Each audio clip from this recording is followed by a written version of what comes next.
If you are anything like me, just thinking, thank God it's Friday, then you got a home here. Welcome to the Go Show, celebrating all things outdoors in this beautiful outdoor playground of the state, nation, and world that we live in. Appreciate you wrapping up your week with me. It is Friday, right? Oh, thank God. Yes, it is. Decidedly, it is Friday. So we are here. We made it. And I got to tell you, a side note, a little bit of housekeeping here. And I don't know why Instagram is not letting me in, but Instagram's not letting me in. A bit of a programming note.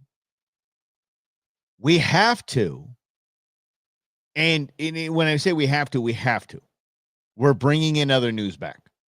In other news has to come back. We are going to stay as far as we can away from politics, but we are going to talk about some stuff. And the reason why, what has pushed me into this, what pushed me away from it was, what about those files that weren't released and the bunch of nonsense is continuing with that. But what brings me back in, because we're talking about other news. I thought it was a joke. I for sure it was a joke. So I went to apple.com to find out if this was a joke. And in fact, it is not a joke. The iPhone Pocket. It's a thing. It's a knit sock turned into sock puppet turned into a little phone purse. The reason why that fires me up, $250. $250. We're bringing in other news back. Daddy's got some things to talk about. He's got some things to get off his chest. Holy cow. I can't deal. I just can't deal. Anyway, we're going to do that. We're going to bring that back. That's what we are going to do. All right. But let's get into the show because it is a Friday. A fun Friday, everybody. Everybody's fun Friday. And we have some things to cover. Yesterday, we talked about a man who was cheating in fishing tournaments, and kayak fishing tournaments, and boat fishing tournaments. He was just a cheater McCheater pants. Guy walks down the street. His pants are on fire. He's a liar and he's a cheat. But after getting banned from every single fishing tournament tour there is, he said, hey, yo, I know what I did. I understand my ban. I banned because I was cheating in all these fishing tournaments. I understand this. I would like to return my money, please, and say that I'm really, really, really sorry. Super sorry. Pinky swear I won't do it again. Okay? And the question was, is that enough? Does the guy still deserve a lifetime ban if he pays the money back and he says he's sorry? Does he deserve a lifetime ban, or can it be somewhere in the middle? Like, dude, like next 5-10 years, you are not in a tournament. You come back after that. Basically when we'd forgotten about all this and you've basically built a reputation for yourself that is not as a cheater. Is that enough? Is that ample? That was the question. And I believe that it is. I do believe that it is a suitable apology, and you give them the time, right? Oh yeah, okay. Better to eventually get banned than never have the opportunity to fish. Isn't that nice? Yeah. No, he's still out there fishing, probably helping someone else cheat. But it's like, if your kids cheat on something, get busted cheating on tests at school or something like that, and they got all these A's, they cheated all year. You don't ban them forever. You ground them for a little bit, you punish them, and then that's it. Then they're back in the game. I don't think that this is much different. I really don't. But anyway, let's move on to this. Let's go to Utah. A man has been busted and pled guilty, by the way, for being a poachy McPoachy pants. A Utah man has harvested a deer. He shot the deer with a firearm within a quarter mile of a structure, which is a huge no-no. Okay. And then went to retrieve said deer on private property without permission to enter the private property and retrieve the deer. Okay? So there's a lot involved here, and we'll get to the crux of the story, but the lot that's involved here is, okay, he was more than 600 feet away, and you got to gauge a quarter mile. It's kind of an issue. Maybe the dude didn't even see the structure there. Might have been first light, didn't see the structure there. Honest mistake, no big deal.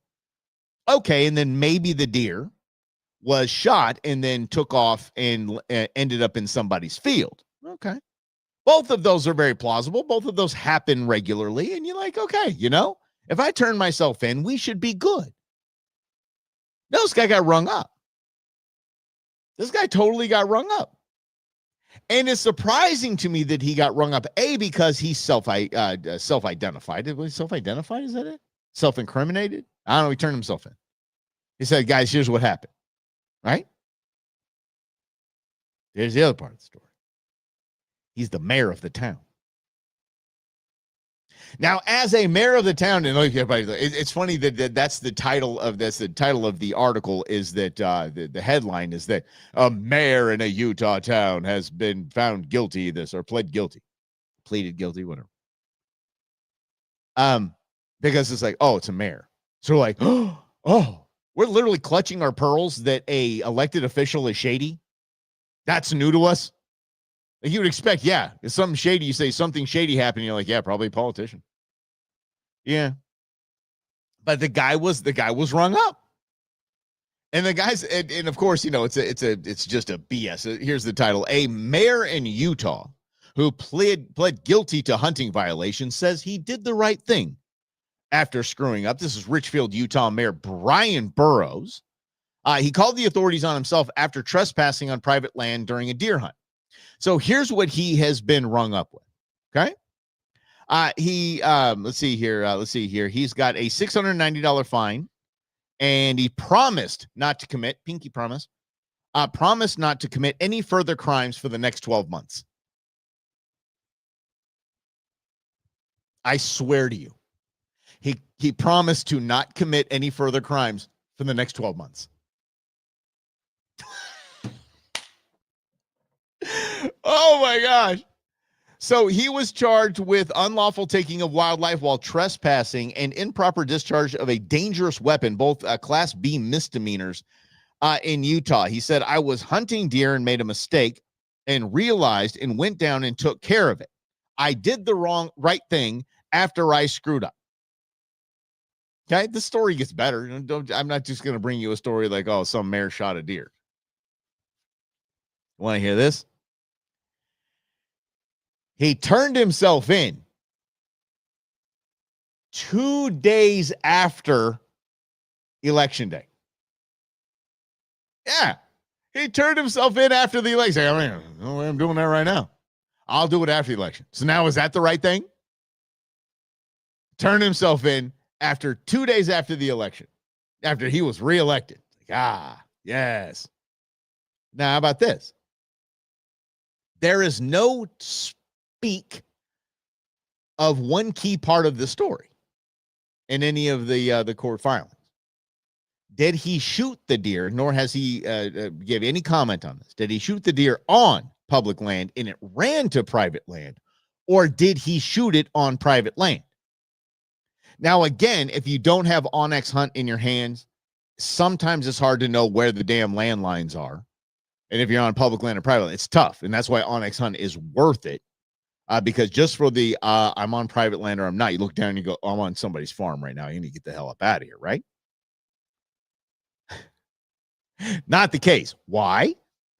Because Mayor Burrows decided to get that right. I think I got that right. Mayor Burrows, correct? Yes. So we've got here. Oh, shoot. Yes, Mayor Burrows had to walk through a marked private gate to go retrieve his quarry, to retrieve his trophy. Now, in these cases, this is how it's done legally. If it is the case that maybe even you shot it past a landline and you didn't know, and it was an honest mistake, the deer was moving, you had it in the crosshairs, you didn't know that it passed over a landline. Okay. Or if you shoot it and it goes across a landline into private property. That's when this happens.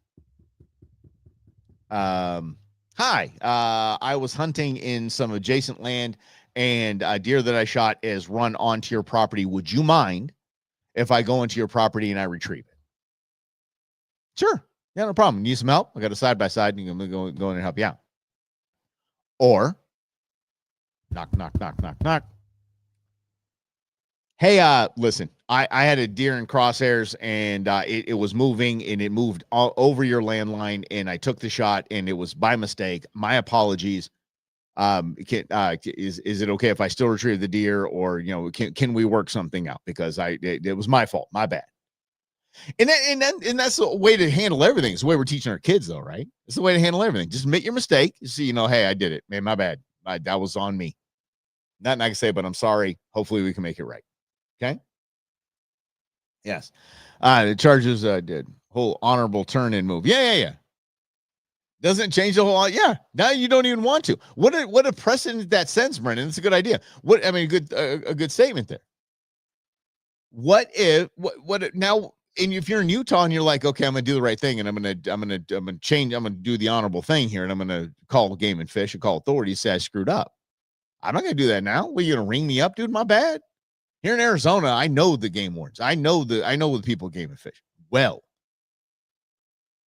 they will be really cool with you if you say, hey man, look, this is what happened. It was totally my bad.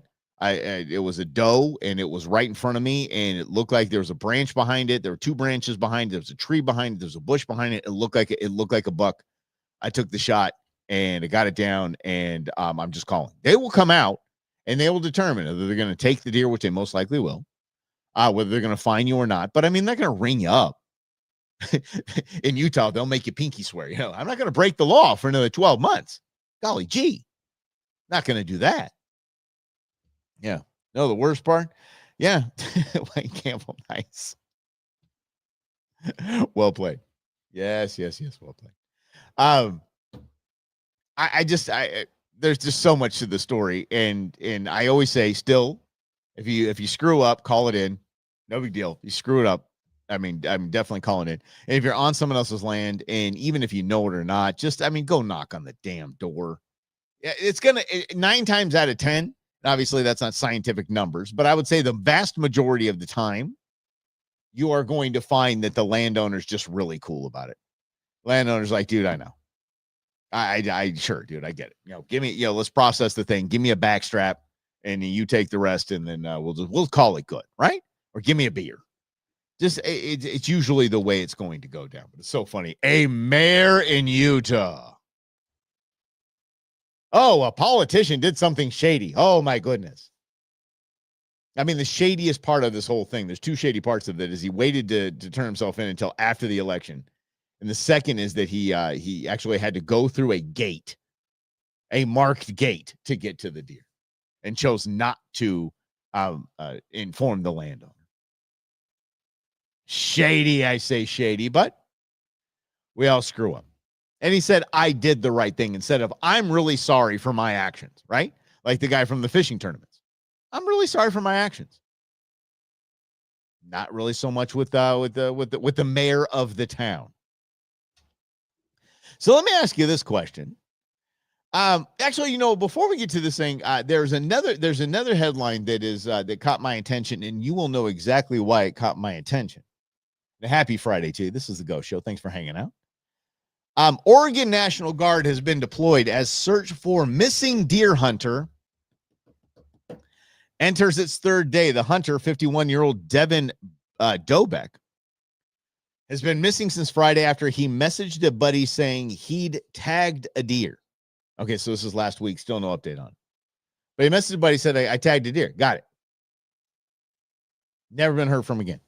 If I hear, and I'm not kidding, if I hear lightning strike again, we're done with this whole thing. Just stop reporting people missing, and just stop. Stop lying to us. Another one. Just another one. Oh, yeah. But it does bring me to the next topic of discussion. Several times, the Herd family, Tequila Jim's family, and we've used scouting packages from different guide services up north. And what a scouting package is is that they'll send a scout out to your unit about a day or two before the season starts, and they'll basically say, this is what we see and here's where we see it. Okay, cool. It's not cheap, but it's very useful. Then there's the guide. So if you want to spend some cash, you basically use a guide service. And the guide service is dude's right with you the whole time, and we're going together to the place where this guy knows. What's up, Chris? This guy knows exactly where the deer, elk, whatever are. That's a guide service. Or take you, basically put you in position, literally and figuratively, for the best chance of harvest your target species, right? And I'm talking about big boys too, okay? There's a story I was reading, and it was about a bear attack, about a grizzly attack on a moose hunt. And what happens? You're in moose country, you're in bear country, period. Okay? If you are looking at a moose, most likely there's a bear looking at you. So the headline is, and this is what just got the question going, got me going here. My guide left me alone, and I was mauled by a black bear. I was caught between a sow and her cubs and found myself fighting for my life. Remember, if it's black, fight back. If it's brown, lay down. If it's white, say goodnight. So that begs the question, and it basically opens this up for discussion. Is a guide there to guide you, put you in the best chance, or is a guide there to protect you? Because this could have gone the very worst of ways, according to this headline. This could have gone the very worst of ways, and the guy lived, obviously. But could have gone the very worst of ways, and the guide starts lacing up his shoes, and the client says, "You can't outrun you can't outrun that bear." He said, "My goal is not to outrun you, bear. My goal is to outrun you." And he takes off. Every man for himself. That's the worst case scenario. Then I'm thinking, okay, maybe you didn't break or violate the code of outdoor sporting guides, but you broke man law. Okay? You broke man code. You didn't stick with your dude and be like, we're going to get out of the situation together. You just took off. That's terrible. Terrible enough, but it isn't I paid you to guide me out here. You need to put yourself in line to that bear. No. That's not a guide's deal at all. That is nowhere near anything that you sign that a guide will protect you from wildlife. That's the problem. Chris says that we hope that he's out there because we can all outrun him. It would the race for last, Grizz, would be between you and I, my friend. But no, a guide has enough pressure on them already. And by the way, one of the least bits of pressure that a guide has is a successful hunt. Think about that. One of the least pressure-filled things that a guide deals with in the outdoors is a successful hunt.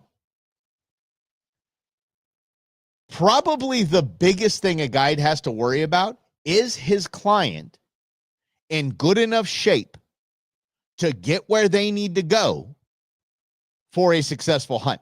That's concern one, right? That's concern one. Is this dude in good enough shape? Second, because I actually know a guide. I'm going to call him a guide, and I'm just going to leave the story like that, okay? I don't know if the statute of limitations even on it. I know he's still doing his thing, but he was out guiding quail and had one of his longtime clients out there with him. And he said, listen, like there's plenty of quail down here, but there's Mearns quail and they're up that hill. You ready to go up that hill? Let's go.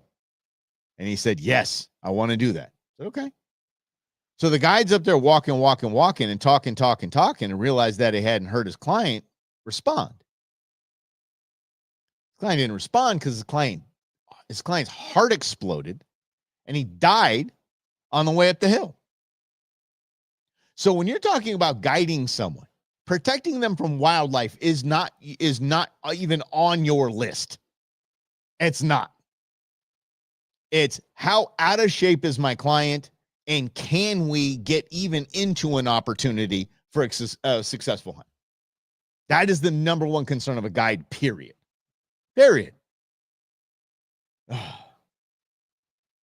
And Brent says, doing what he loved. Yes, I love that.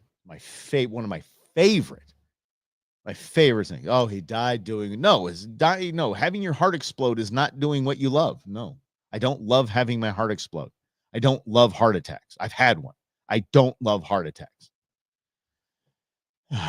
Unbelievable. So, my guide left me and I was mauled by a black bear. Your guide abandoned you. Please. I can't even think of the worst guide ever that would abandon their client unless you are the most insufferable, people ever. And you're not listening. You're being a jerk. And kind of you deserve what you get. That's the only way I could think that a guide would bounce on you, but a guy did not abandon him. It's the world we live in, though, right? It's not your fault you got between a sow and her cubs. It's not your fault. It's the guide's fault for leaving. It's the guide's fault for going ahead and trekking up and seeing if it's a good glassing area. Maybe going around to a draw and seeing if he could maybe flush something out. My guide abandoned me. Crimea River, Timberlake. And in that case, probably a river of blood. The black bear is no joke. But you fight back. Again, that's the rule. If it's black, fight back. If it's brown, lay down. And if it's white, just say goodnight. Obviously, you see a polar bear, you're dead. You're dead. A polar bear, you can get in a boat. And a polar bear is like John Wick, such a singular focus that thing will swim to you. He's like, oh, no, dude, I was going to eat you, and I'm going to eat you. I'm not. They aren't what's on the Coke commercials during the holidays. That's not a polar bear. Polar bear, they're as evil as orcas. Orcas will look at a polar bear and be like, okay, man, we're cool. I'm not gonna mess with you, dude. Cool, we're good. Everybody's good. We're good. You good? Okay, yeah. Well, equally deadly. No, for real. Every time you crack a beer.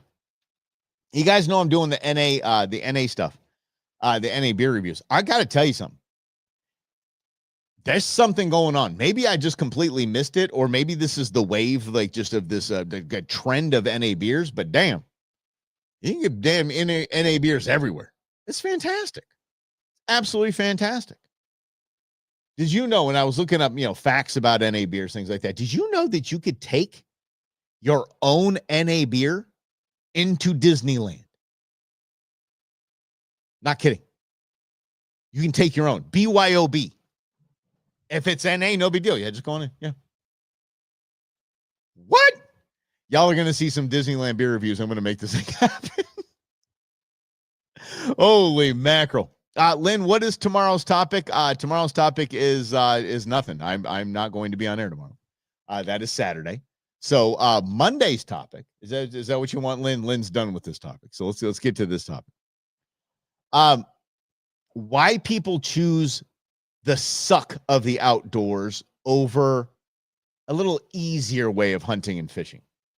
And I mean, I'm talking about even going to bushcraft, like make your own spears and in your own arrows and all that stuff. Yeah.